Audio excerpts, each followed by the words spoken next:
L'évangile de Luc dans la Bible, Luc 22, 44, rapporte, étant en agonie, Jésus priait plus instamment, et sa sueur devint comme des grumeaux de sang, qui tombaient à terre. Ce texte, longtemps perçu par certains comme une exagération de l'auteur du récit biblique, possède en réalité une explication plausible et un nom médical. En effet, il y a une dizaine d'années, des médecins marocains, puis leurs confrères italiens, ont rapporté des cas de personnes souffrant d'une pathologie rare appelée hématidrose. Cette maladie fait transpirer du sang, en situation de stress intense.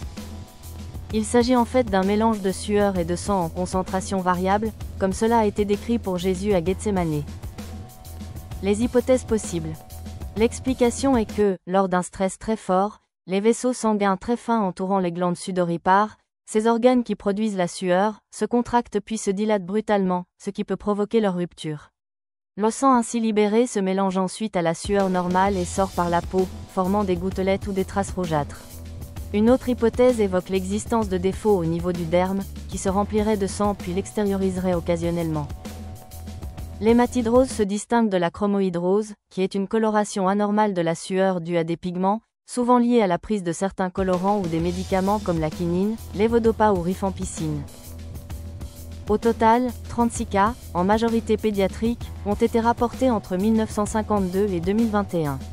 Ces patients présentaient régulièrement ces saignements particuliers, alors que celui de Jésus est mentionné une seule fois dans le texte. Peut-on affirmer qu'il s'agit vraiment du même phénomène? Ce qui est certain, c'est que la sueur peut effectivement sortir en grumeaux de sang ou en gouttes de sang mélangées, une réalité rare mais bien documentée médicalement sous le nom d'hématidrose. Par Dr Euclide Okolou pour 242santé.net.